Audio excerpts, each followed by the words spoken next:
Hey everyone, this is Kelsey Jo Hillis, photographer, entrepreneur, wife, mom, and recovering people pleaser. This is my podcast, Picturing Purpose, where I have transparent and meaningful conversations with people from all different walks of life. My hope with this podcast is that you find encouragement, lean on faith, and trust God's purpose for your life. So with that in mind, let's jump into this week's episode of Picturing Purpose. Hello, welcome back for episode 6. Thank you all so much for supporting this podcast. Your shares, likes, comments, donations, and spreading the word to your friends helps so much. Please continue to listen, share the podcast, and donate if you are able. Remember, half of September's earnings will be going to First Choice Pregnancy Center. Donations $50 or more will receive a free Picturing Purpose t-shirt, but please remember that there is no donation too small. I have so many episodes coming up that you will not want to miss. Just to give you a little glimpse into the next few months, our topics in the coming episodes are spiritual gifts, social media influencing, postpartum depression, the life of husbands with go-getter wives, childhood trauma, the deception of New Age spirituality, growing up in poverty, worship, singlehood, tithing, an amazing adoption story, mental health, confidence, insecurities, being a pastor's wife, and one you absolutely do not want to miss, an interview with a pastor and an atheist as they ask each other questions. I told y'all, God didn't want me to just play around with this podcast. He meant business, and I cannot wait to share all of these amazing episodes with you all. Today's episode is about drug addiction. My friends, Dana and Haley, both have a history of drug addiction. They have never met each other before this episode. Dana is one of my closest friends, and I know her testimony pretty well. I am so proud of her accomplishments, and as confident as she speaks, I know this was very hard for her to do. I've known Haley for a long time and have watched her on and off battle with drugs from afar through mutual friends and social media. Haley and I recently talked one-on-one for the first time in years. The Lord really put her on my heart because I know her story can change so many lives and serve her God-given purpose. I know Haley wants to be free of this awful addiction, and I can see how much she absolutely loves her children. If you have never dealt with drug addiction or had a loved one deal with drug addiction, consider yourself a very blessed person. Please open your heart to this episode and ask the Holy Spirit to give you empathy, grace, mercy, and encouragement. We are all just a bunch of broken people trying to find healing. I am no better than you, and you are no better than me. This is also a wonderful episode to listen to if you have been or are currently an enabler for someone who struggles with drug addiction. The user's spouse or a close family member can be just as painfully addicted to the user as the user is to drugs. I have personally been there, and believe me, I know how painful it is. It feels like there is no light at the end of the tunnel. Thankfully, I walked away from that after a year, but it was extremely hard and affected me a lot. Please remember you are not alone and reach out if you need help. Dana and Haley have awesome stories, and I hope you walk away from this episode with encouragement and a deeper thinking. If you see someone struggling, be a light. Don't push them down even farther. This will never bring change to the world. I hope you enjoy this episode. Hey guys, I have 2 incredible guests with me today. That's kind of near and dear to my heart. I've known these 2 for quite a while. It's a pretty tough episode to get through, but I think we're going to get through it. One way or another. Yes. One of my guests is Dana. She's been a friend of mine for, 2-3 years now. Yeah.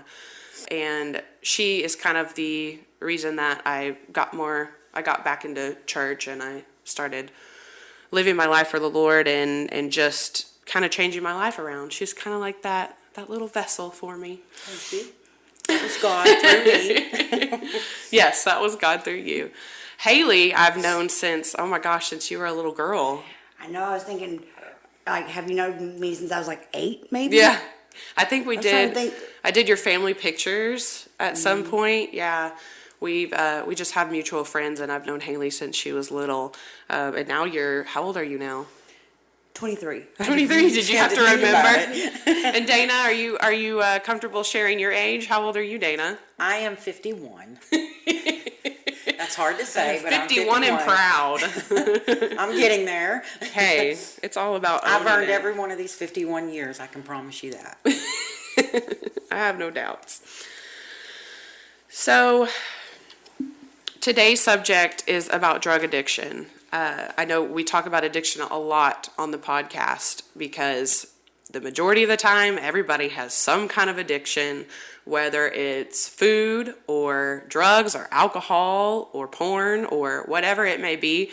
People always have something that we try to grab onto in life to just cope with life.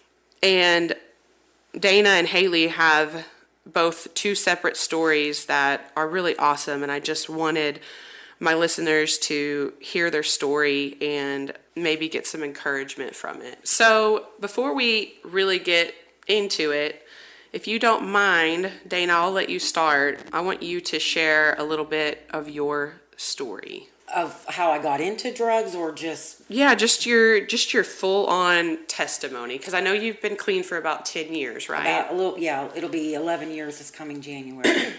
I got saved let me go back a little further. I was kind of in church my whole young life.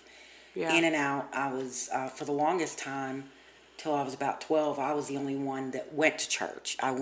There was family friends that would come pick me up, take me to church, but It was something, I was the only one, I was only a little girl at the time. We moved to Arkansas when I was about 13, 14, but I had come down here for a visit and got saved when I was 12. However, by the time I was 12, there had been a lot of damage done in my life as far as being molested and my dad leaving and never having anything to do with us kids again, and so there was a lot of repercussions already in the works from those things. Yeah. So getting saved, I just knew at that point that I was going to go to heaven. So just for my audience that may not know what being saved means, what does that mean to you? I asked God in my heart to be my life, my Savior. Right. I wanted to make sure if I died, I was going to heaven. I wanted Him, I wanted that to be a for sure thing that I never had to worry or doubt about. Right. And of course, going through my teenage years, things didn't get easier. And then there was a rape that happened at 17. And so I went, at this point, I'm in a private Christian school. However, that doesn't mean that it's any easier to be in a public school. Right. So there was insecurities. I mean, I was the queen of insecurities. There was not one confident bone in my body. And so that perpetuated how I lived my life and the choices that I made and the things that I sought out, because I sought out what I thought I was worth. Yeah. And that doesn't go very well for you. No. You're seeking out what you think your worth is instead of what you know your worth is through God. Mm-hmm. That can bring on a lot more havoc in your life than you need, but you don't know I didn't know any different. I didn't know how to seek out better for myself, because I'd only been taught a certain message up to this point my whole life. Yeah. So I started dabbling. I started with marijuana when I was 18. Yeah.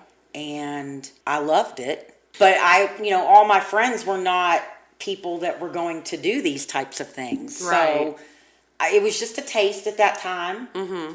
And then I moved to Houston, Texas when I was 22. And I had my son at 22. He's 29 now. And I got divorced from Jordan's father. He was very abusive. And that's really when my drug started. Yeah. I hung out with my very best friend to this day. Not her fault. Right. But I was introduced to drugs in that group of friends. Right. And it took off from there. And it basically, when it all comes down to it, nobody in my life knew the amount of drugs I was doing and how often I was doing them and how I was living my life. I kept it extremely hidden. You were a good actress. Oh, I was the best. I was exactly what you needed me to be in the moment you needed me to be that, and I was exactly what you needed me to be, Kelsey, in the moment that you needed me to be. So you were like a functional addict. Oh, I was an extremely functional addict. Yeah. I achieved a lot in my career. I think there are many functional addicts out because there. I had to keep it hidden. It wasn't something that was going to fly, Yeah. in my family or with my friends, Right. So I'm living one life a certain way, and behind closed doors, I'm living an entirely different life, and nobody knew. Right. I had my first overdose at 41 years old. Wow. I knew it was coming. This is after 20 plus years of using drugs on a regular basis. And you were still like a successful woman, weren't was. you? Like you had good I money, was. you had a home. Yes, I had the job that I had at that time was everything I had been working for my whole career life. I achieved it. And my behavior just started getting a little bit worse, and I wasn't covering my tracks because I didn't care anymore. I was tired. Yeah. I was tired of fighting the war in my head. Mm-hmm. I was tired of hating myself. I was just done. I didn't have the energy anymore to keep all these plates in the air. Mm-hmm. And so I saw them starting to drop one by one, and I just was like, you know what? I just don't care anymore. I'm just going to let them drop. And however it pans out is how it's going to pan out. Mm-hmm. I didn't know. I just was tired. Yep. And sure enough, I ended up getting fired. Wow. Something I had worked for my whole adult life, had it at my fingertips, and I got fired because my behavior kept getting worse. Like you weren't showing up, or? I was dating an employee who was really giving me a lot of drugs at this time. Yeah. And as somebody that was kind of like an HR manager, that it didn't fly. Yeah. So I was going against the rules at work. I was using more and not caring if I got up to go to work in time. Okay. I wasn't taking care of my normal responsibilities that I had always taken care of. Right. I saw myself sinking. Yeah. I don't know if I thought it would be rock bottom, but I knew that I was fixing to let everything drop, and everybody that knew me was fixing to find out all these things I've been hiding for over 20 years. Yeah. And I didn't care anymore. How many people do you think knew at that point that you were a drug addict? I think the only people that knew that I was using to a point that it was not appropriate use was my brothers, but I don't think that they actually thought about it deep enough to go, hey, there's a problem here. Because I have one brother that's an alcoholic, and I have another brother who's just as sick as the disease of being an addict or an alcoholic. He just doesn't use, but his behavior is that of one. It's all we grew up around. That's all we knew. So they didn't know any better. Right. So for them, they didn't look at it and go, hey, we got a problem. Because I was the one in my family that accomplished everything, that did well for herself, that took care of herself, took care of her kid, didn't need people to bail me out of jail or pay my bills. So it was easy for me to disguise what was going on behind closed doors because I was being responsible in front of everybody's eyes. So why would they think? And that, why would they question you? Yeah, if my brothers your bills weren't are gonna paid, question it. and Because I was taking care of my responsibilities, so they're not going to question it. Right. And so honestly, no one came to me after that first overdose and said, I knew this is what you were doing. I remember laying in the emergency room and hearing all my family members going, did you know? Did you know? Did you know she was doing this? And I finally screamed at them, all of them, and said, none of y'all knew. Not one of y'all knew. So quit trying to figure out who knew and who didn't. Yeah. So that first overdose was kind of something I did on purpose because I was done. Yeah. It wasn't that I wanted to kill myself. Right. That's You're not just like exhausted. the forefront. I was just exhausted, and I had just gotten all of my prescription pills refilled. Because I went from straight drug to pills because I thought I could hide it better because it looked legitimate. Yeah. But my In a drug bottle. But my drug of choice is cocaine. Right. But I went to prescription pills because it helped me keep up the facade. And I Yeah. still got high. Right. So I was, killing two birds with one stone. Yeah. So the day I got fired, that next morning, I had gotten all my pills refilled that same day. And the next morning when I woke up, my eyes landed on my bottle of, not Xanax, Klonopin. And I looked at them and I said to myself, "You're tired, Dana. Just take them all so you can sleep." And I did. And I ended up in the hospital with my stomach pumped. My mom convinced me to go to Vista, which is, I don't know if you'd consider that a mental hospital, but Right.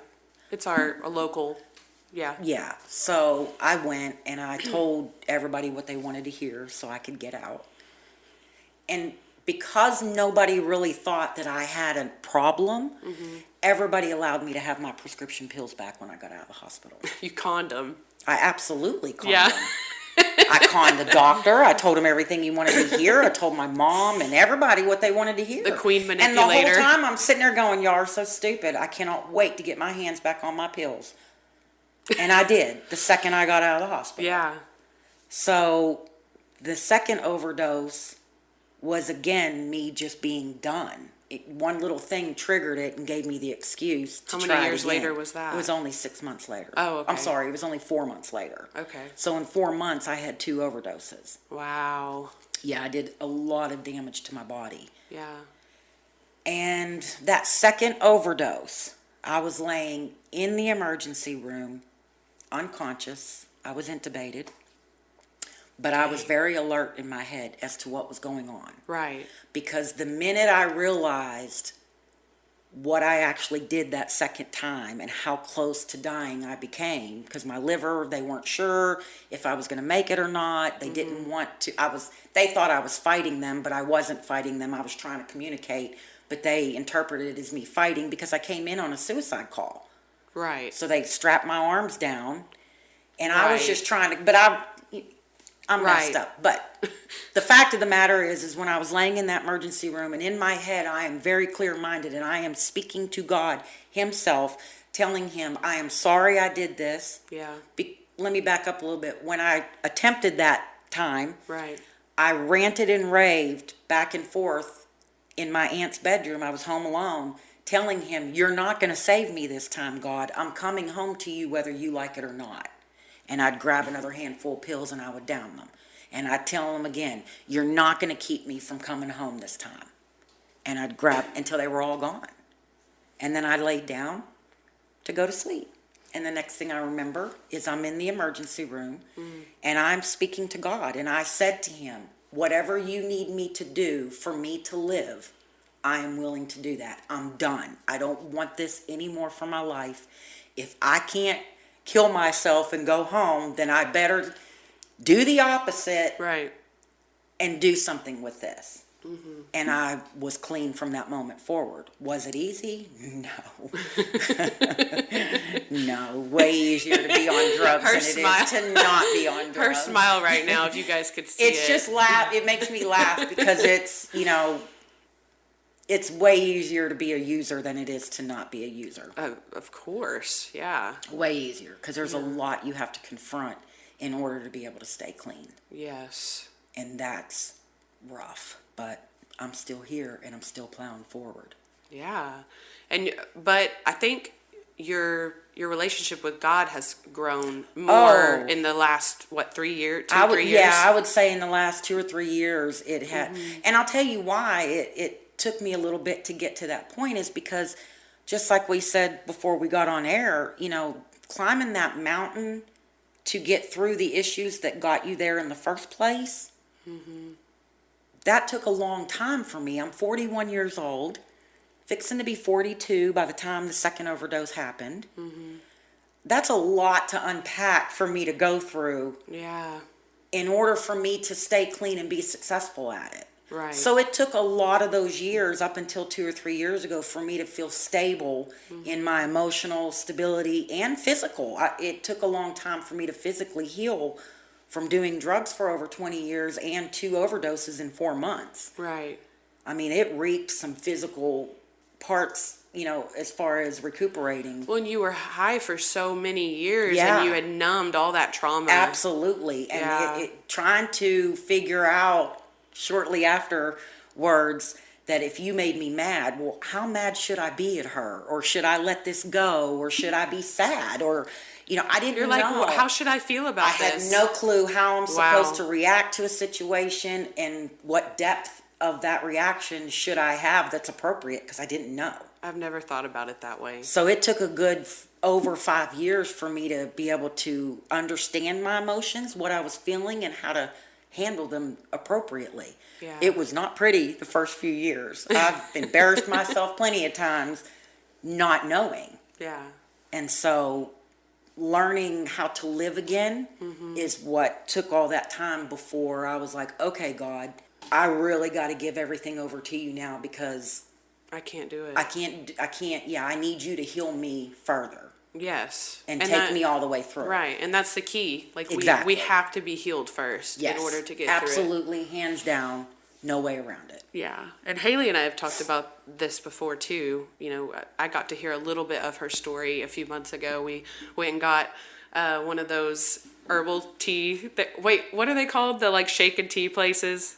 It's the Herbalife The places. nutrition for Yeah, the nutrition place. We went and we sat in my truck and drank some tea and shakes. And Haley is 35 weeks pregnant right now. And if you can't hear the ice chewing, you probably can. She's over there chewing ice. Whatever makes her happy, right? Exactly. Hey, keep the pregnant woman happy. Right. But Haley, I only know, just a little bit, but I'd like you to. Dana hasn't heard your story. I haven't even said that. These two have just met today. This is their first time meeting. They don't know each other's stories, which is kind of why I wanted to do this. I thought about you guys meeting beforehand, and I was like, no, this needs to be completely organic because your stories are so different. And I wasn't going to say much younger, but she is much younger than Dana. Thanks, Kelsey. You're welcome. And your testimonies and your stories are so completely different too. So Haley, can you share your story with Dana and I? Okay, well, it starts off way before I ever actually got into the hardcore drugs. Right. Growing up, I never really felt like anything that I did was good enough Right. for anybody. No matter how much I succeeded or what I did, I always felt like it wasn't good enough for anybody. Wow, we sound a lot alike. Right? I'm like, so did I. Kelly too. You're not alone. And that caused me to, I would succeed without even trying. Yeah. But then that would cause me to have all this built-up energy that I needed to release and emotions. Yeah. And so I started wanting to get into drinking when I was like 11. I see my mom and partying all the time, all my family. Right. Why wouldn't you think? Yeah. And eventually, I started to get into like bad guys. Yeah. Been there. This was Dana's problem too. Yes, it was. And I thought it was so cool that he smoked weed. Yeah. And What girl doesn't like a good bad boy Right. once in their life, right? Right. Doesn't mean we should, but they're all attractive. well, one night I snuck out to go see that bad boy. And I wasn't intending on coming home. I was going to go to Florida with him, just up and run away. But no, my mom found me. She ended up having me move schools because of that. I had been going to Arcoma my whole life. And this was in the 9th grade, and she moved me to Roland. And she had just got a divorce a couple years before this. And the new guy she was with, he was from Roland. And I wasn't a huge fan of the new marriage or him at the time. and it was really upset. It really. Just rocked your world. Yeah, anymore. and I was so mad about it. I hated. I just wanted to rebel because I was unhappy, and I wanted to be back where I was used to with all my friends. And I got in with this, not really like a bad crowd, but it was, I had made a friend that initially started me into this whole thing. Right. Was it a girl or a boy? It was a girl. Oh, okay. And for the longest time, she was one of my only like actual friends that I hung out with all the time. Right. And she would bring me her mom's pill bottle every day to school. Of course, I mean, I'd be like, yay. I was so excited. Every day at second hour, I would get to pick two. And I'd usually get like gabapentin or something else, just whatever was in the mix. And by like third period, I'd be feeling so good. I'd enjoy it every day. What grade was this? This was 10th grade. 10th grade, okay. And that kept on for about that whole year. I would just do those pills with her every day. And sometimes I'd have this friend that would walk past me in the hallway and he'd high five me and he'd put his Xanax in my hand. I love that I can relate to her on this. Yeah. The attention. That's some homie stuff. It's a real homie. But the next year, I had gotten into cheerleading. And so that kind of changed my mindset a little bit. And Right. Tempered it a little bit. Put it. Yeah. You got a I little. had You got something- focused on cheering. I remember that. I remember when you were a Cheerleading cheerleader. is my most favorite thing in the whole world. Yeah. And when I first moved there, I couldn't do it that year because I missed tryouts. Yeah. But when I finally got back into it, I didn't need to do all that. Yeah, you extra found stuff. you found a purpose for yourself. That's exactly what I was gonna say. You felt like you had a purpose, Yeah. and that kind of changed your mindset a little bit. Now I still did get drunk with my friends a lot. Yeah, But well- that was never my problem. Alcohol's never been my problem. It's never been my problem No. either. Yeah, same. But towards the end of the year, this guy that I had been dating the whole year, he cheated on me, and I found out while I was at work over a picture that somebody sent to me, Oh gosh. and that's when it went downhill. Yeah. That was your Yeah. tipping point. Yeah, cheer season was over and everything, and I just, I don't know how to explain it. You I- reacted. That was a lot of Yeah. pain. Yeah. And I had this friend who, I think it's ADHD that he had, and he had, Adderall. Vyvanse. Okay. And when I was being all heartbroken and everything, he let me have one of his Vyvanse one day, and that was the best I've ever felt in my life at that point in time. Now, I did- just now- listened to my music all day. I Did you was feel now on Vyvanse? Did you feel like you were high, or did you just feel normal? I felt really happy. It was 'cause I was it gives you a false confidence level. Well, because we've talked about this before. You know, I have ADHD, and I didn't get diagnosed until I was 29, and so I lived 29 years without being diagnosed with it, and it changed my life. And when I did start getting medicated for it, like, you know how when people are like, ooh, like college kids are like, I need Adderall so I can get through this to study. Well, when I first started taking it, I was kind of worried that I was going to feel like that, but I actually felt good. Like, I felt like a human. you felt like you could get through your actual day, and I felt like this is what I was actually supposed to feel like, because ADHD can be misdiagnosed misdiagnosed for like depression and anxiety. I struggle with depression and anxiety, but whenever I started managing my ADHD, my depression and anxiety has been, it makes sense. phenomenal. It goes together because So you're that's wondering why why- you can't accomplish anything, Right. and you get It upset. overwhelmed me Yeah. too much. So, and we had talked about it before, because I was like, do you have ADHD? Because when I talk to her, sometimes I can just feel. I could totally Yeah. blame that on her without even knowing her for 10 Yeah, minutes. and I'm not condoning, because I know you struggle with drugs. So like, please, if you don't need to take ADHD medicine, like, please don't. But I was only asking that because I wonder if you just felt your ADHD was managed that day, or did you actually feel high? It depends on like your definition, like there was, okay, I found that different ADHD medicines make me feel different ways. Right. Like Adderall, that's it's like as close to meth as I can get in a pill. Oh, But okay. Vyvanse, that was a Little bit more mild. mellow. Yes. Yeah. And since I was like so down and out at that time, because I was depressed, it made me just happy and relaxed. I put my headphones in that day. It was the end of the school year, so we didn't have any like classwork or anything. Put my headphones in, did not take them out that entire day, and I just was happy. It made you feel peaceful. Yeah.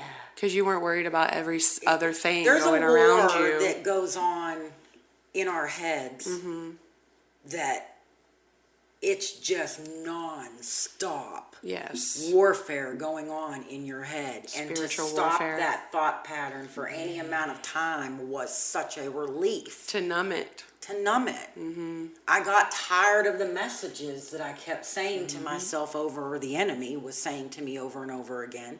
To stop those thought patterns, to give you a relief, it was easier to reach out for something to numb Yeah. it. It's all about control. So I can see her being in complete peace that day because she stopped the war Right. that she was feeling at that time. Yeah. Okay, go on, Haley. But weirdly, though, at that point in time, it wasn't like I was still just a casual drug user. Right. Just when Recreational. yeah, just for fun. It never really ever felt like something that I'm feeling like this, I need to do this. Pills have never really gotten me, thank goodness. Yeah. Yes. Thank The you. next year in school, me and one of my friends, we were both cheerleaders, but we were both a little wild. And we had hung out with this little mini crowd sometimes, and they would smoke Roxy's. Oh my God, that is my most favorite thing in the world Right. to do. Right. But I don't care for the high. Like that, it didn't matter to me whether I got it or not. I don't even recall what it feels like. It's the taste of Really? smoking. Yeah, it's like roasted marshmallows. I get her conversation. Yes. I get it. And I don't, so I'm the one laughing. But I mean, I can giggle about Right. it because You remember, yes. But I was one of the only few out of that group that didn't end up with a heroin or a pill addiction from that. Because we were smoking a lot all the time. Wow. And one of my homies, he was sleeping with his neighbor to get her whole script. Oh wow. Yeah, and he was sharing them with us. Oh, that happens a lot. Yes. But I luckily got out of doing that, and I got really into like psychedelics and stuff. I still do love psychedelics, but I don't do them anymore. Drugs. They're pretty cool. We're getting I'm way not gonna off sit topic here and here. talk about how enjoyable drug use is because it's not. But again, I can. You can relate to Connect her. with her, Yes. I was on a mushroom trip one time because one of my friends had grown his own mushrooms, and he'd given me some that day. But then something Triggered, bad, yeah. something happened that turned my day real bad, real fast, and I was getting really, really sick. And I just wanted to come down from that mushroom trip, but it wasn't happening. And I don't know why I thought this was a good idea. I mean, it worked, but I don't know why I thought it was a good idea. Did anything we thought was a good idea? I was always like super. It's never a against- good idea. Never. I was always super against like doing meth and everything, but where I was at the point in time that I was getting sick, like the location and who I was around and what I knew they could get a hold of, I was like, I want to come down from this. I'm feeling sick. Just give me a line. Yeah. And that was where I got it started. Yeah. Because after I did that line and I started to feel real great, I went and got on this roof with two of my friends, stayed there for 2 whole days, and then Yeah. and Wow. No, are you talking? Sorry, I'm the Rookie. the one. Yeah, Yeah, yeah. the rookie that knows nothing. Are you talking about meth? Yes. Okay. I just want to be clear. It did bring me down from the mushroom trip, but that was so stupid. And so you were on a rooftop for 2 days? Oh yeah, no. You I have was no on the- idea I was- what time Yeah. has passed. That's I was on the nuts. rooftop for 3.5, but 2 days in, well, like a day and a half maybe in, is when I started to come down a little bit. I'm hoping this wasn't summertime. Could you imagine? Yeah. It was. It was. Did you have a good tan afterwards? I was gonna say she No. probably didn't care that the sun was Right, burning. she's like, Actually, whatever. it was pretty covered with it was pretty shaded. What did happen though was mosquitoes really love me, like really love me, and I got attacked by, I swear, a million mosquitoes. I was Oh, I covered from bet. head to toe in mosquito bites. I bet. That was why I got off the roof.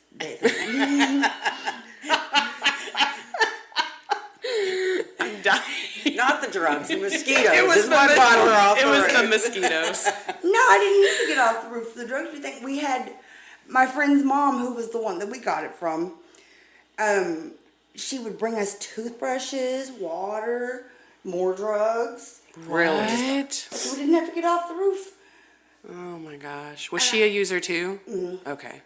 And she, we went to her because we trusted her.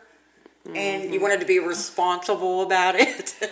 well, I always use that. I Yeah. use that. Well, there is excuse an a lot. adult here. Right. I mean, She's just yeah, out of her I mind use that high. excuse. I'm being responsible in my drug use. Yes. well, at least with her, I knew I would be safe. Right. Yes, that was what it was. And but I seen this thing the other day. It was, what made you use the second time? I don't remember Right. where I seen it, but it was asking the question, what made you use the second time? Well, the second time is I was still on the roof. I was coming down and I didn't want to. Yeah. You wanted to feel that again. Yeah,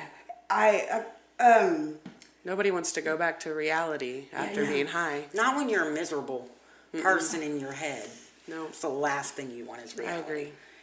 But me and the two friends that I was with up there, we had been talking like nonstop about anything and everything for that entire time. And we started to come down a little bit. I was like, oh, this isn't fun. Give me some more of that talky stuff. I want to be talky. And it was never like at first it wasn't a numb the pain kind of thing. It was just because this is- it was fun. Yes. Yeah. So fun. But then once you realized it did numb the pain, was that when you were like, oh, this feels great? Yes and no. It was more, there had to be pain to numb. I didn't get the pain that I used the drugs to numb until after Yeah. I had been in drugs for a while. Yeah. So your addiction was strictly coming from a fun standpoint. Yes. At first, yeah. Yeah. Okay, then after the roof situation, what happened? Well, not too long after that, I ended up becoming the plug. Okay. And The plug meaning? I was the drug dealer. Okay. Oh. And Oh, you didn't know that word, Dana? I knew it, but I didn't know what it meant. Oh, okay. that Because I never had to be. I always You never, wanted to be- yes, yeah, yes. So Okay, so you were the drug dealer. And I was probably more addicted to that than I ever was to drugs. I've actually now, heard see, stories. I can totally understand that. Yeah. You want to know what's so crazy when I say this out loud is when I was a little girl, I don't know how little, but probably a teenager, I always dreamed of being like a mafia wife so that I could get involved in those types, because it does give you this yeah. Adrenaline rush. adrenaline rush. I know. I have it in me. I I am always my feel like I father's need to be daughter. I always feel like I need to be a gangster. Yes, I mean, I am my father's daughter, so Yeah. I have it in me to I'm pretty sure that's why I'm run a trying to drug get that enterprise if that was what I chose to do. I've heard stories of people that are more addicted to dealing than Mm-hmm. they are to the drug. It's the money, the power, just having that power. Yes. You know, because everybody needs Everybody you. never- Everybody yes. wants you. Yeah, I can see that. Well, it wasn't so much the power part for me. It was, I got into it with my uncle, and he was the plug for, like, a lot of people around that area, and I was his little protege. Right. And when he put me on and had me start selling, I was really good at it, Right. and it made him really proud of me. I loved that. Okay. Okay, Now, that yeah. makes a lot of sense now. Yeah. Absolutely. We're coming full Yes. circle now. Yes. And I You also got, just- you finally got your approval. Yeah. Yes. And I just love when I'm good at stuff too. Yeah. Because a lot of things have just come natural for me, and I hate it when I'm not good at something.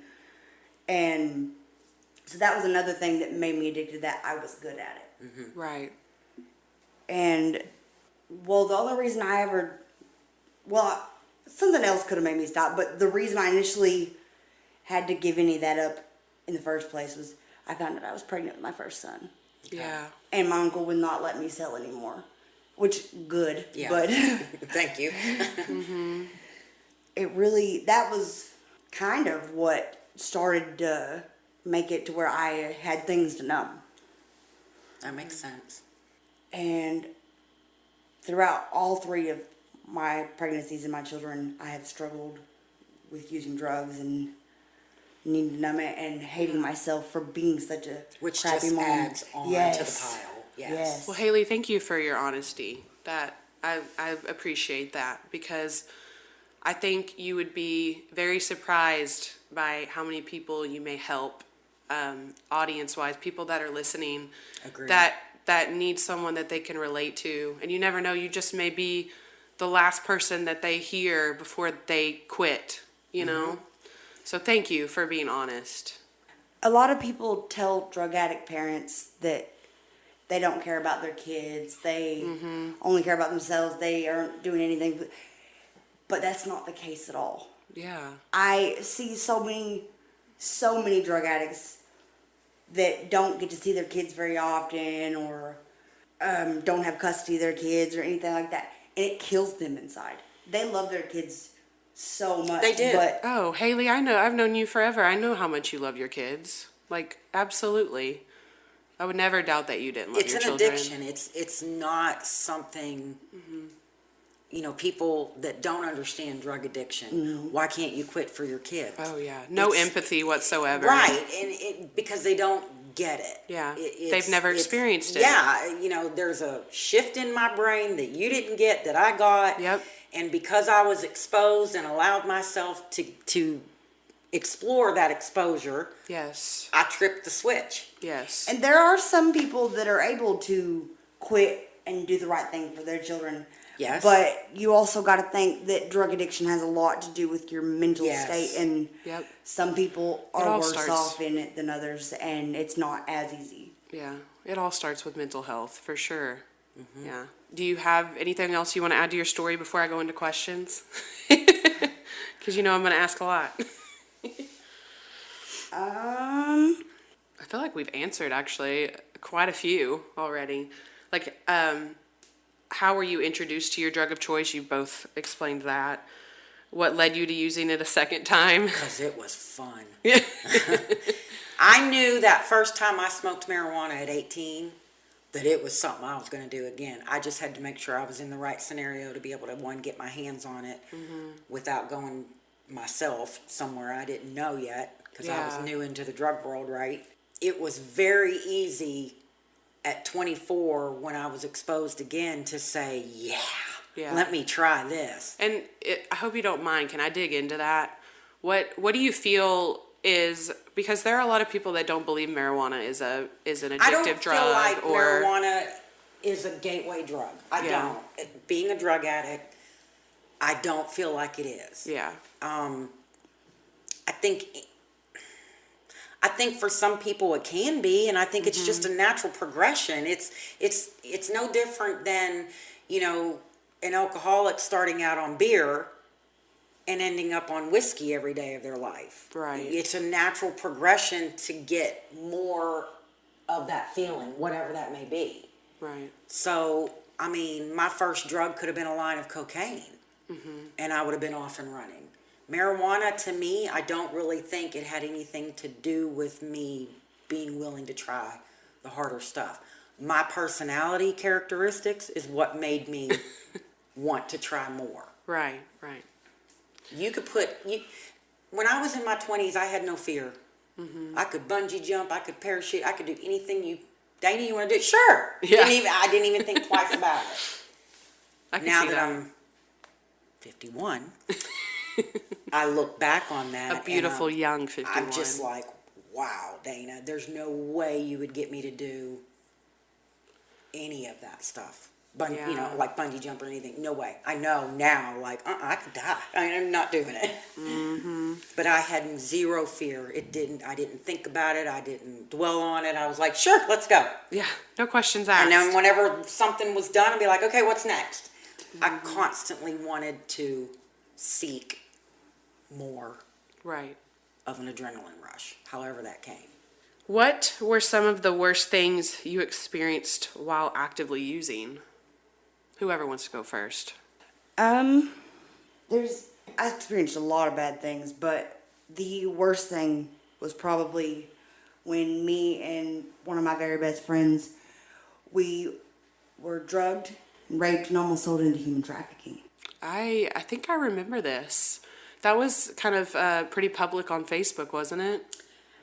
I think so. I don't know. My mom took my phone for a week after that. Yeah. Oh, well, I don't blame her. But it was the worst experience of my entire life. Yeah. I was not only roofied, but I was heavily over drugged with who knows what. Yeah, who knows? And my heart almost was beating so fast that Yeah.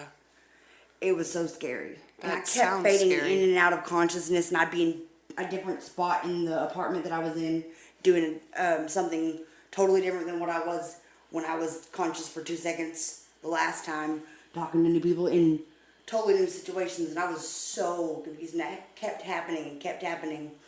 And luckily, my friend, she had been drugged a couple hours before I was, because she had left with this dude. Don't know why, but she had left with the dude, and she had came back and she had already been drugged at that point in time, and she wasn't feeling very well, and I didn't really believe her. I just thought, oh, you're a lightweight, but everything, you're just getting sick because you did a little too much. Yeah. But then he got me, and I was like, oh, crap, and it hit me a lot harder than it hit her. Mm-hmm. I thought I was going to die. Yeah. And luckily, she came to a little bit sooner than I did, and she found my phone, called her mom, and got us out of there and saved her life. Thank God. Wow. Thank God. Yeah. I know, it's really hard to I wanna hug contain her your- right now. I know. Hey, feel free. You hug her. She likes hugs. We've already talked about this. That mom that she called of hers is that same mom that I did drugs with the first time. But Wow. I love that woman. I call her mom. She saved my life. Yeah. And there's been many times when she did anything and everything she possibly could just because I needed her. Yeah. And I mean, yeah, it's bad that she did drugs with me, but She's still a human Yeah, being, and yes. she's still a good person. Right, Underneath of course. all of that.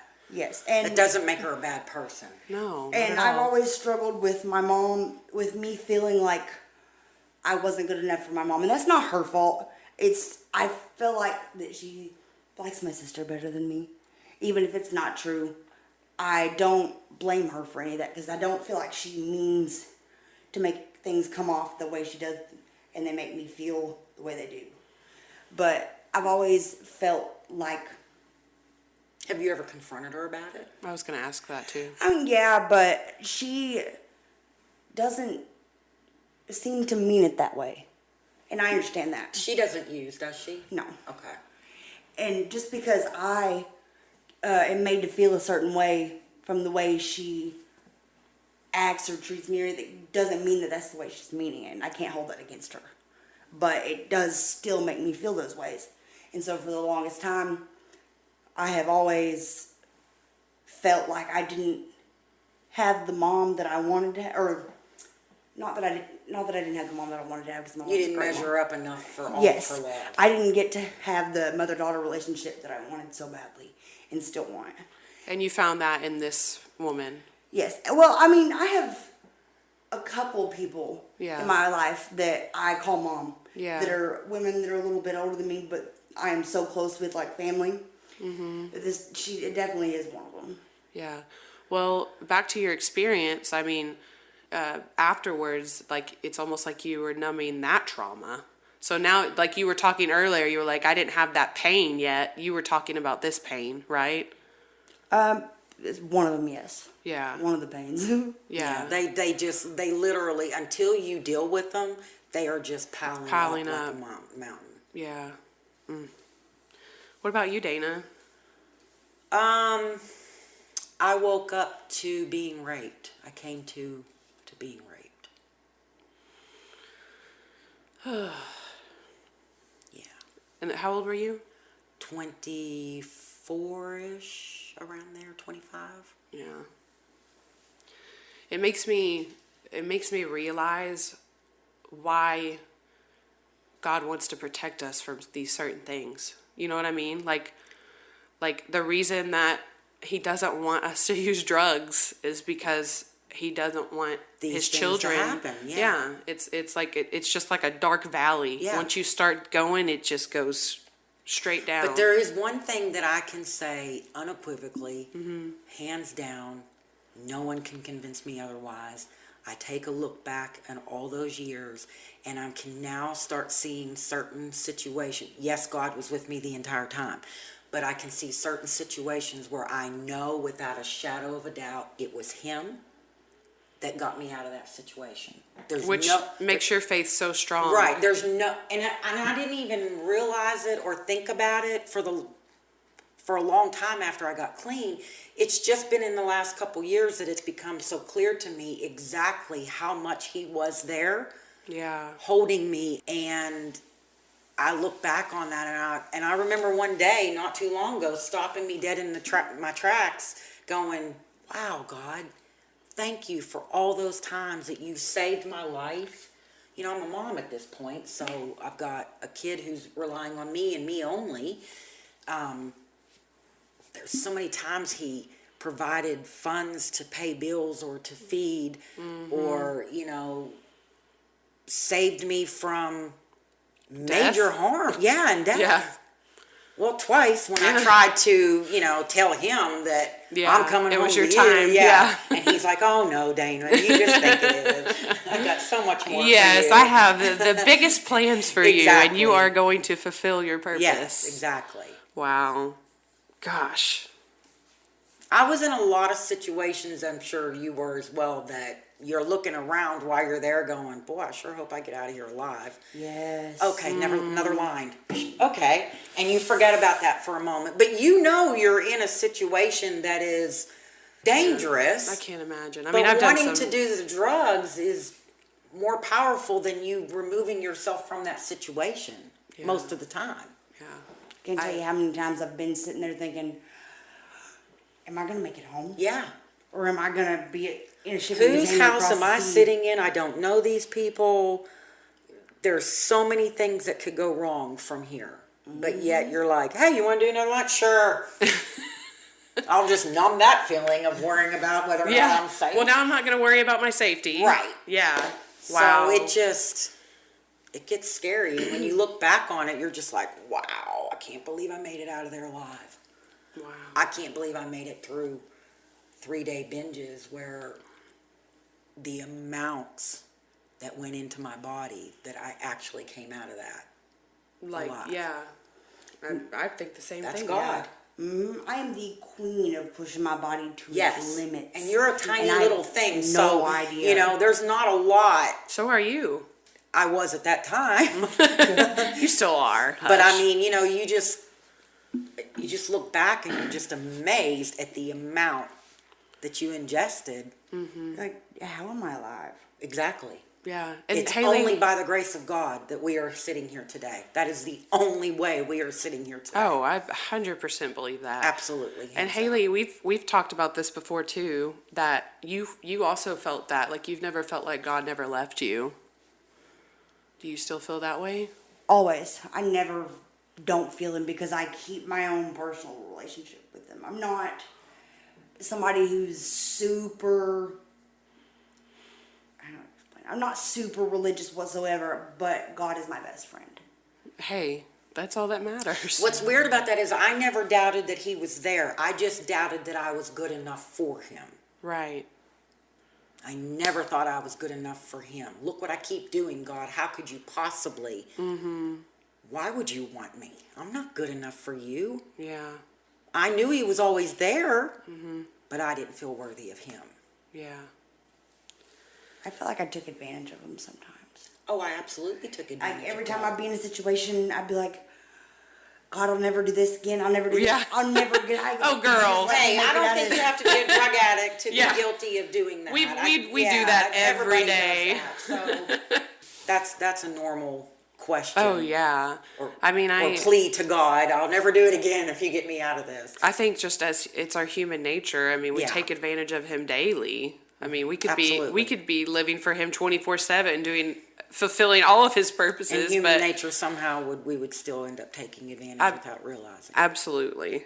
When did you finally decide to get clean? Which I think you've already kind of gone into that, Dana. What were Haley? Do you have a moment where you were just like, I'm over this? Not necessarily a moment, more like a time period. This past year, really, Yeah. since the beginning, like the end of December, I was in a really, really bad situation. Yeah. I was in a super abusive relationship, and I was addicted to him. I was very much addicted to him. I was horrible. I didn't go see my children. I never, ever showed up. Yeah. And I let him be my everything, my whole world, and everything. And no matter how many times he cheated on me, or hit me, or did this, I put up with it and kept going back. And Because you were addicted to him. Yes. And his attention. yes, Yeah. and the fact that my addiction that was getting worse by the day, he was helping feed it. Right. That was my last relationship before I got clean. He would literally shove pills in my mouth. Here, take another one, take another one, take another one, and shove them in my mouth. Wow. Yeah. Now, see, I have a somewhat relatable story to you guys. I never had a drug addiction, thankfully. There were moments where I probably could have gone down that road, and I chose not to. But I did. I dated a man for about a year while I was in college. That was like 10 years older than me. I always liked the older guys. It's a weird thing. Should I say daddy issues? That's another podcast. Yeah. Let me edit that part out. And I, like you said, I was addicted to him because he was the first maybe the second person in my life that made me feel like I was wanted and needed and appreciated, and he gave me that attention that I desired so badly. And he was addicted to pills, pretty much anything he could get his hands on, pretty much. And I would just go along with every little thing. I enabled him for a year. I gave him money. I would lie to his parents for him. I lied to other people for him. And he became my addiction. And I remember there's a significant moment in my life where I was just so beat down. And I had stolen something from my parents in order to sell it to get money for him. Which is like the worst. Like, if you ask me the worst thing I've ever done in my life. I can see that being the worst thing. Yeah, totally. And I mean, that's bad. Yeah. And they know about it. But I was so desperate for his love that I was willing to steal something from my family. And I wasn't even a drug addict. I was addicted to him. And I stole something in order to get money for his happiness, because whenever I would give him money or just do anything to help his drug addiction, he gave me more attention and he gave me more Absolutely. love. And you know, it kind of sounds weird. Well, yeah, it is weird, but it's kind of sad to think about, but like I was like paying for his love and his like physical love. Yeah. Listen, you know, when your mindset is set at a place that you're only worth this much, you know, in your mind you're telling yourself you're a piece of crap, you're not worthy, you're not this, you're going to seek out. That's like a neon sign you're walking around with, right? So any man that sees that neon sign is going to take advantage of that. Not any man.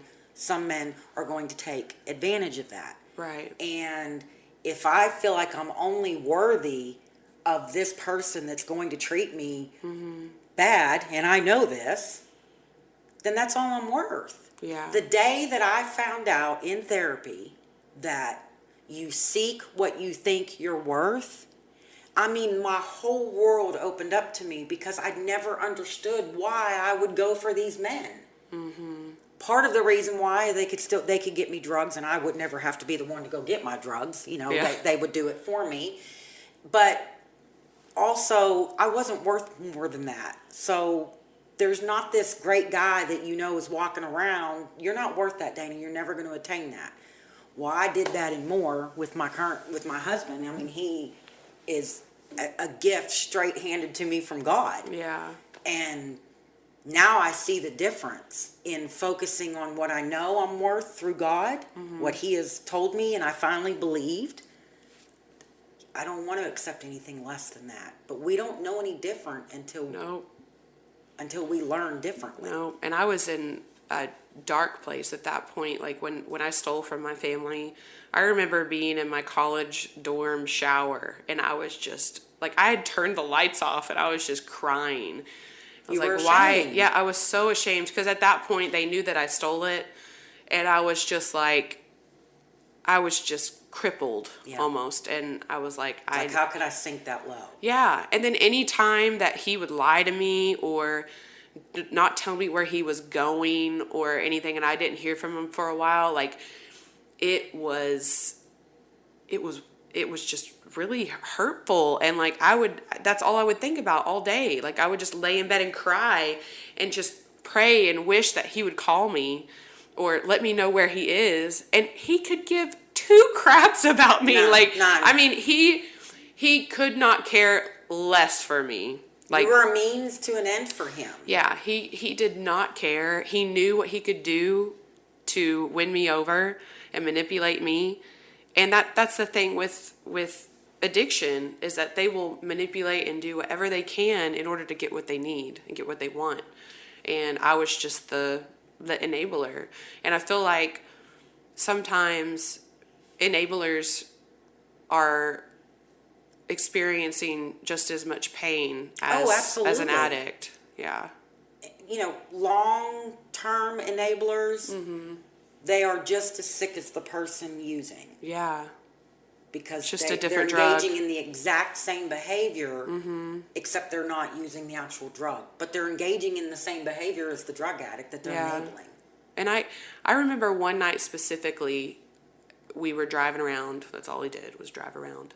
And I had thought to myself, I was like, what does it feel like for him on the daily? Like I kind of want to experience it. And at that point I had, I was saved when I was 12. And so I had that experience of Jesus, but I didn't really I wasn't where I am now, with my relationship with him. And so we're driving around and I kind of questioned, I was like, so can I try it, And his response was, yeah, do you want to snort it? You'd look so hot if you snorted this. And I was like, I would look hot? I know. Like, you look at that and you think, how sick is it of him to right. have that reaction? And I thought to myself, the saddest part is that in my brain I was like, he'll think I look hot if I do this. I could earn some brownie points with Yes. Yeah. And thankfully I didn't, and I was a chicken and I took half of one, and it made me sick because apparently you're not supposed to do half. Like explain that to me. It's like the nausea thing in your brain. It's almost like a half a pill tickles it and makes you nauseous. Yeah. Or if you take a whole one or even two, it overrides that. Okay. And the nausea goes I was just away. so afraid. Just like, I was so afraid of taking it. I think I probably only experienced the high for maybe 20 minutes before I barfed it up in a parking lot. And I just remember, now that I look back, I know it was the Holy Spirit, but I know he was telling me don't do it. Because I just had this feeling that was like, no, don't do it. Because now that I look back, I think I would have been down similar roads as the both of you. It's a very tricky line to walk. Not everybody that's going to use drugs is going to turn into an addict. But by golly, you Right. sure don't want to give yourself the option. Yeah, let's like not even try. Yeah. So it's a hard line to walk. What ultimately helped you get and stay clean? For me, I was ready. That doesn't mean it was easy, but in order for me to stay clean, and especially in the initial first few years, I had to completely change every aspect of my life. I didn't even go to the same hairdresser anymore because I knew she could get me weed. Never got it from her prior, but I knew she was an option. I mean, Wow. I literally changed everything I did. I didn't go to the same Walmart or the same pharmacy, the same hair. You had to remove all triggers. I removed every single thing and got a nice clean slate and replaced the people in my life with the positive ones as I came across them. That is And the just- best thing that you could ever But I do. also know that I could leave here right now, Mm-hmm. go over to someone's house that I know has cocaine, and within 30 minutes I would do a line. Yeah, well, Because I'm not strong enough to withstand that. we talk about this a lot because we Dana and I aren't bar hoppers or anything, but like we've talked about going somewhere, and if drugs were ever in her vision, she Even has if to I leave. thought they might be there, Yes. I'm going to either not go, Right. or I'm going to make arrangements for someone to, hey, I need you to watch me every moment we're here. Yeah. If I walk away from you, you got to come find me. I'm very You can't even put yourself in that situation. proactive about making sure that I'm not in a situation where I know they're there, because I will find a way to convince you to let me do it. Wherever evil is, it just Exactly. will attach to you. Yes, and I would be able to convince you. You would be too weak against my Oh, argument. especially me. I'd be like, Right. oh yeah, I mean, sure, Dana. I'd be like, oh, Kelsey's with me. I got this made. I'll have her talking to him. She's in 2 super minutes. gullible. That doesn't mean that. And honestly, you don't know how you would react in that situation. You'd be like, no, Dana. Well, now that I know, Right. And I so would be like, I've we're getting out of here. proactively, made sure that if I'm going somewhere that I don't know or haven't been, I need to know a little bit more about the environment, what's going on, who's going to be there. And a lot of times my friends don't understand why I ask all those questions. It's not that I want to go up to every new friend I have and say, hey, I'm an addict, so I need you to, be careful. No, that's not how I lead my life, but I do proactively try to make sure that I cover myself at all times. Because you are Being the 10 years clean, almost 11 years clean, does not mean that I'm any better than the first day I got clean. right, and you are the only one that is responsible Yes. for yourself. Yes. I mean, no one else Absolutely, hands down. No one else can do anything for I cannot you. blame it on anybody else anymore. can. Right. I made those decisions. It's a little different for me for some reason though. I've never really had somebody else tell me that it's the same way for them. It's not if we so happen to be around it kind of thing. Like if I'm somewhere and somebody has it. No, if I don't want it, I don't want it. But it don't matter if it's right in front of my face, y'all are doing it. I don't care if I'm not in the mood, I'm not doing it. Mine's a boredom thing. Okay. So you could literally sit in a room, and if you're just not in the mood, you're not going to do it. Well, what's funny about you saying that is because there would be times where I would go periods of time where I didn't do drugs, but it was because I wasn't around them or didn't have access. The second that I knew I had access to them, I'm jonesing. I'm like, let me have, get them for me. But if I was not anywhere around them, I wasn't, jonesing for them. I wasn't triggered to want them or anything like that. I was perfectly fine until I knew that it's right there. See, that's why. And I'm going to go full into it. Like I'm jumping in with both feet. I never got rid of the doing it for fun part of my addiction, and I think that might be why it's Still if a I struggle. want Still a it, struggle. I'm gonna go. Yeah. Because I can get it and do it at any point in time that I want to. I have many ways, Right. but I just gotta want to. Yeah. If I'm not in the mood, I'm not in the mood. If I don't feel like it, Right. I just get bored.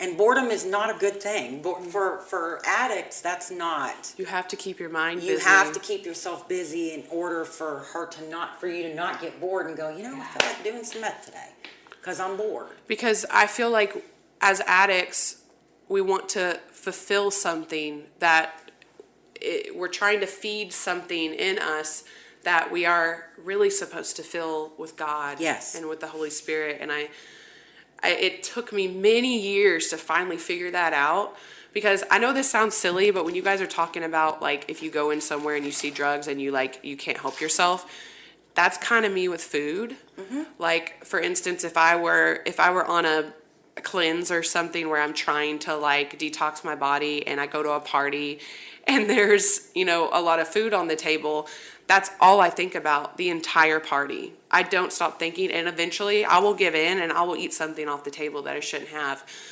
But if I learn to ask God to take this hunger away from me and take this need for fulfillment away from me. For the Holy Spirit to just take your thoughts. Yes, if you just ask, He will deliver. But we have to trust Him, and we just have to ask. Because then there's times where I'm in my mindset of like not eating good, and I'm like, I know that if I ask God to help me through this, like I'll get through it. But then I don't ask because I don't want to get out of it. Yeah, you don't want to miss the cake. So you're like, I know I could. But I really want the cake. And I'm of course not trying to relate food addiction to drug addiction. I know all addictions food are is legal, different, and but food, it's easier to indulge in food. Yes, because it's accepted. Yes. Everybody celebrates normalized food. Mm-hmm. And so why wouldn't you partake? And you're invited to a party like my party on Saturday. There's going to be all kinds of goodies there. Yeah. It's going to be right. It's going to be very difficult to not eat it. Right. Yeah, I know. And it's been rewarding finally realizing that I've had what I've needed all along to fulfill me, and I just didn't access it. I didn't fully submerge myself. I had one foot in the world and one foot with Jesus, so that I could be, I'm still a Christian, I'm still going to heaven. Well, yeah, okay, I'm still going to heaven. That's true. But He put the healer and the helper on this earth for us for a reason. Mm-hmm. And like you said earlier, where you're more like spiritual than religious, we hear that a lot. I feel that too. I did listen to a sermon the other day where the word religion is more like another word for devotion. And I mean, if you want to call me religious, that's fine, because I am devoted. Right. I'm devoted to God. And once I started living my life for Him, I was like, this is what we're supposed to be doing on earth this whole time.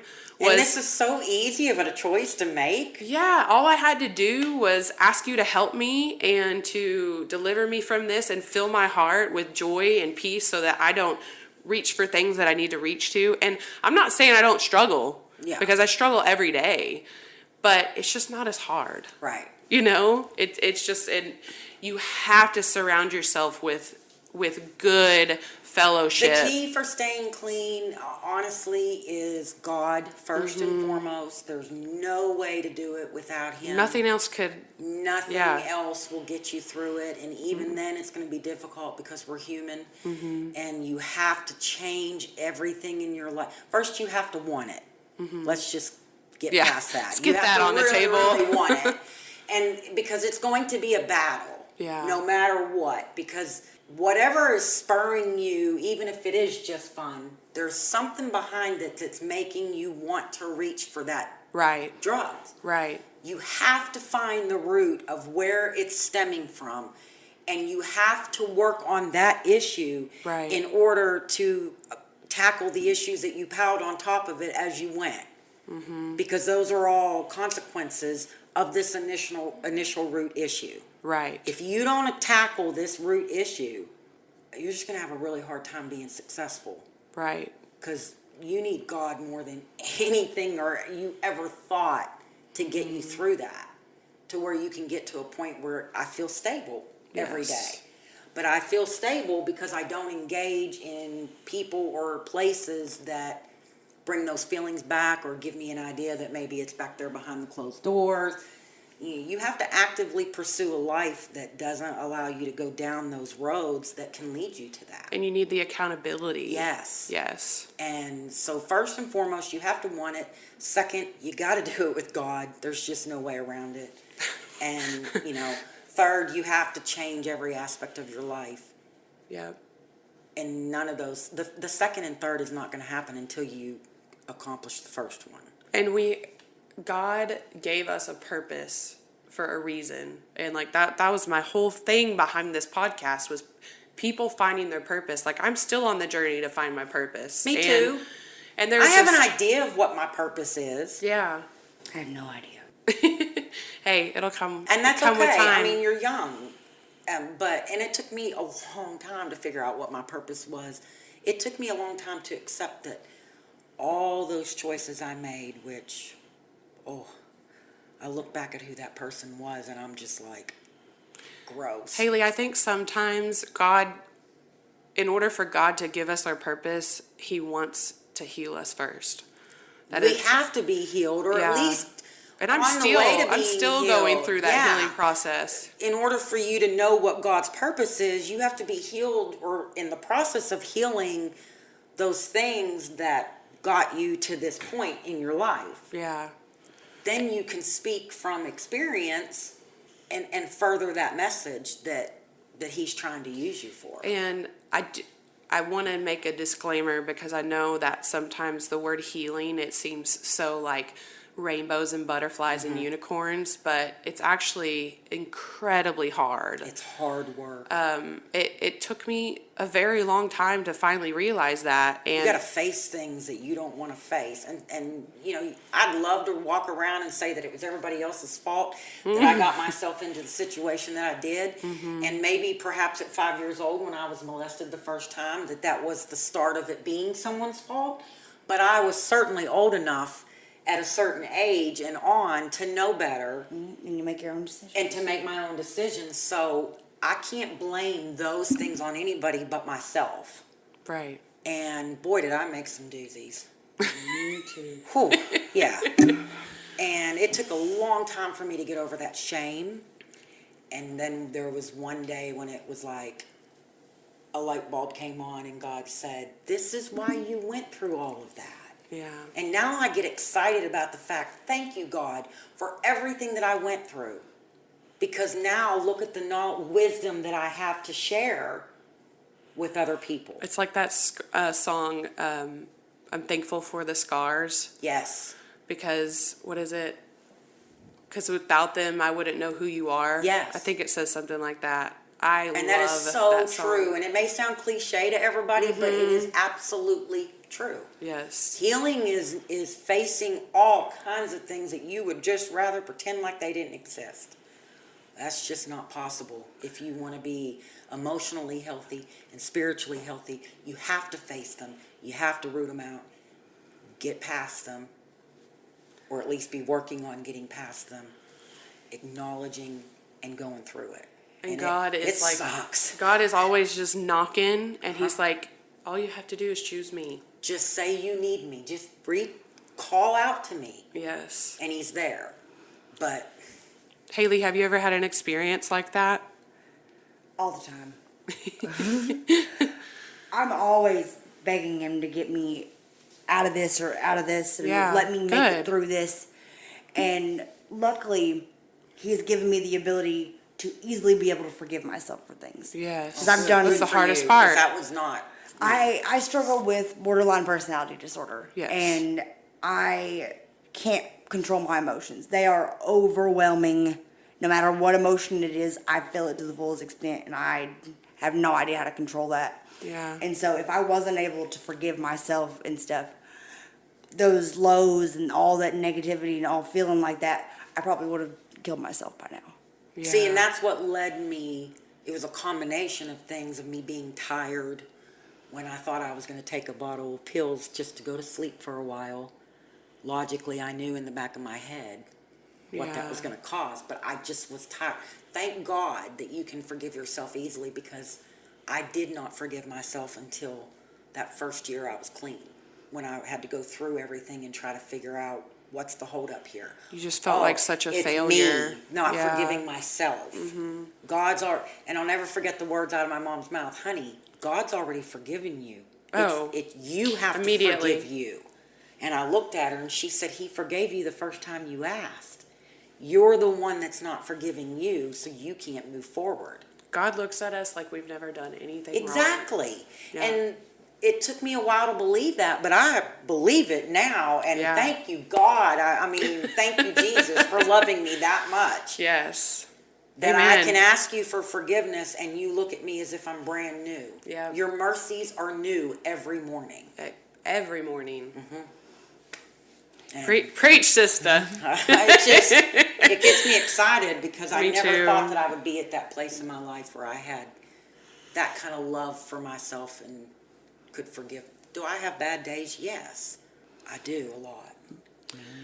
What advice would you give to those struggling with addiction and looking for a way out? They gotta want it.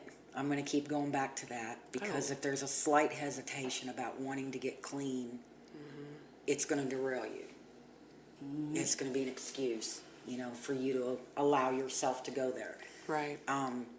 If you want it, reach out to somebody. Reach out to somebody quick, so that you can have somebody there to help you with those first few steps, because you're not going to be strong enough to be able to enjoy it or withstand it or like it. You're not going to like it. You're going to be angry. Yeah. But as long as you hang on to that wanting to be clean and putting that as the focus and having a support system, just keep plowing through, because the other side of that is so beautiful. There Amen. aren't words to describe it. And on top of wanting it, you have to be ready. Yes. Because you can want it with all your heart. You know what? You're right. I'm using the wrong word. Ready is a better word than wanting it. Yeah. You can want it with all your heart. Yeah. Like every single fiber of your being, you can want it, but it not be enough because you're not ready. Yeah. Yes. I should have used the word ready. She's absolutely right about Yeah. that. And when I was in that relationship, I could see it in his eyes how bad he didn't want to be that way. You don't. Yeah. I could just see it. And other people may not have believed that, but I did. And I saw it. And I just knew, I just had this feeling. It was like, he does not want to be this way. Like, he would give anything to not be this way. But it's never going to do any good until that person has had enough. Yeah. And Yeah. for some people, me, it takes way too much to be enough. I have to learn things the hard way every single time. The hardest way possible. It's I the don't way know if there's learn a my drug lessons. addict that doesn't learn things the hard way. Just a 'Cause, little bit of stubborn. I was hard. Yes, that's my middle name. I mean, she was an addict for how many years? 20? Over 20. Yeah, over 20 years. I mean, you quit when you were 41. And you couldn't convince me I was a drug addict to save your life. No, I'm not. Look at everything I take care of every day and do a good job at. I'm not a drug addict. What do you think God's purpose for your life is? I know I'm supposed to be there for other women who are going through this. I'm not exactly sure of the capacity of it yet, because I think he's still preparing me for this. But I do know for a fact that it is in this area for me to be there for other women in this particular area, as well as sex addiction, man addiction. It's sex addiction too, yeah. I mean, it goes hand in hand, but those areas is where I'm supposed to be serving. He's just still preparing me for that right now. Right. I could definitely see you helping women Yeah. that need it. What about you, Haley? I think I'm here to break generational curses. Dang right you are. To You be are- as young as you are and to say that is awesome. Yes. I call it a talent, but I don't really know exactly what. I have this It is a very talent.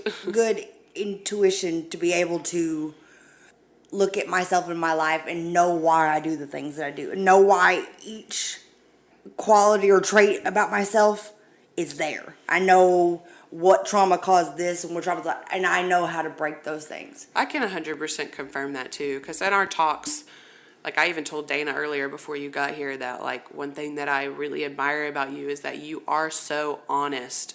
You're honest with yourself and you're honest with people around you, and you're not afraid to tell You're me. very aware. Yeah, you're not afraid to tell as you me. are in your 20s, you're very aware. It's Yeah. cool to see. You're not afraid to tell me when you've messed up or when you're struggling, and that is so important. The fact that you can own that and express for it to her someone not lie about it, which is a go-to mechanism for when you're yes. using drugs. Yes. I mean, do you want to admit to somebody you just used? No, so you lie about it. You lie to everybody in your family. Right.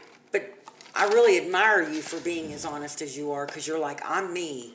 I messed up. It's very encouraging. Very. Even for me, like just to see the vulnerability and Yeah. the passion behind you. I know 100% that God's purpose is for you to help women get through this and moms to get through this. Like 100%. There's no denying. Like he's telling me right now. Yeah. Like your purpose is far greater than you could ever imagine. Ever. Keep doing what There's you're doing, that Haley. pressure. Yeah. I hope it's not pressure. I hope that it's motivation. It's not it'll be pressure at cool. all. I am very, very much excited for the differences and changes that I'm going to get to make. Yes. Yay, that Yes. makes me happy to hear you say that. Praise God. Yes.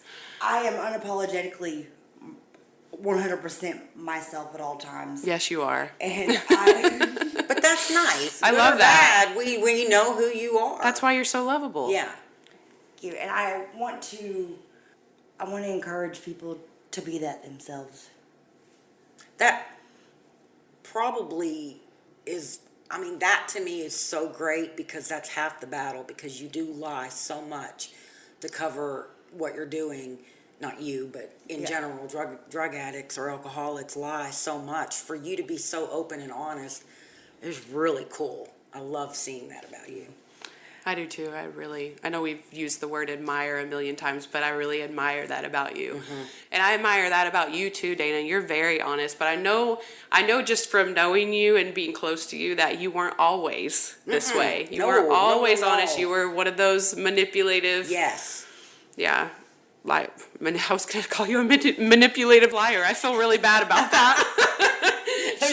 She's like my best friend, and I'm like, No, I was very good at manipulating and lying, because if Yeah. I could pull the wool over, I mean, every single person in my life except the person I chose to do drugs with at that moment yes, was the only one that knew. yes.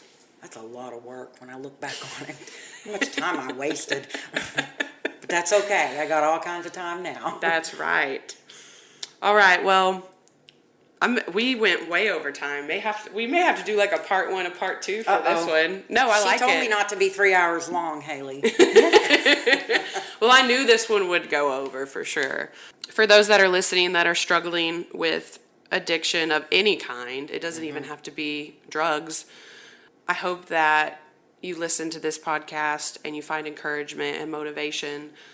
All it is about is taking that first step. One step at a time. Yeah, it's almost like a little baby step.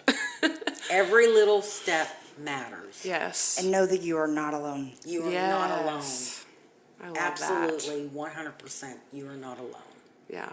And not even just alone in a physical sense. Like, yes, there's so many people that are struggling with the same things that you are struggling with, but God will never, ever, ever leave you. Ever. He's there. I mean, it's kind of his job. Right. He exists, you know. And if you're struggling with even the thought of his existence, like if you struggle with belief, if you're kind of working through some things because you've had a bad past experience with the church or just people within the church, I hope that you give him a second chance and just try one more time. Yeah, please try one more time. Yes. Because not all churches are like that. That one bad experience does not mean it'll be Right. the same wherever else you Right. reach out to, but reach out. There are people that want to love on you and want to help you. There are Even if you're not ready to get clean, Yep. we still want to love on you. Oh, absolutely. Yes. We preach this so much. You do not have to clean yourself up in order to go to church. No. We want you with as God filthy as you are. wants you- yes, he wants all of the yuck. Yes. He loves the yuck more than anything in the world. Because to be honest, if we waited until we cleaned up to get into church, we would never We'd go. never be there. I mean, it's true. And, you know, I love when people come in with just their honesty and like, they're like, I need help with this, because whoo, we swarm. Yeah, we do. And not in a way that like is scary, but you know, I think that there are a lot of good active churches that are really, really good about connecting And being supportive, Yes. And not condemning. not judging. Yes. All right. Well, this was fun. I enjoyed it. Thank you guys so much. And I hope maybe we could do like a sequel of all three of us again together, maybe like in a few months, just to see how we're doing and Just how we're let me feeling. know, Kelsey. You know I'll be there. I'll be here anytime.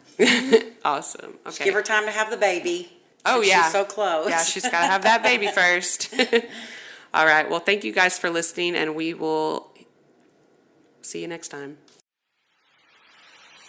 Thanks for listening, and I hope you enjoyed this episode. If you would like more information on this podcast, you can find me on Instagram and Facebook under Picturing Purpose Podcast. Find us on Anchor as well as every major streaming service. If you are excited for this journey and want to see this podcast thrive, there are many ways you can help. The most simple thing you can do is by leaving a 5-star review on your streaming service of choice. Reviews help podcasts so much. Another easy thing, anytime you see a post from the Picturing Purpose Podcast social media pages, please comment, like, and share. This generates a bigger audience and brings more listeners. You never know, one of your friends may need to hear an encouraging word. I need daily motivation myself.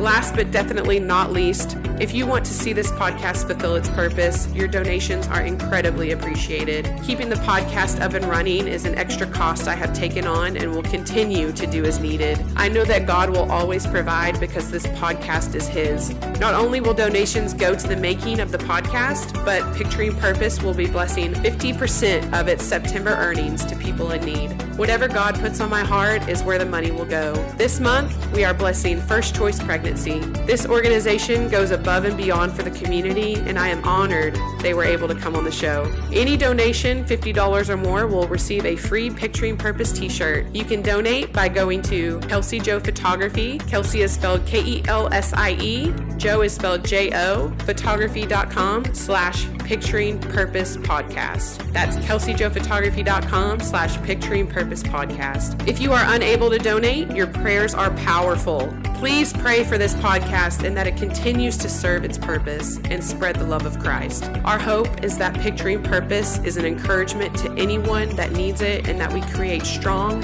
confident, and motivated disciples. Thank you for your support.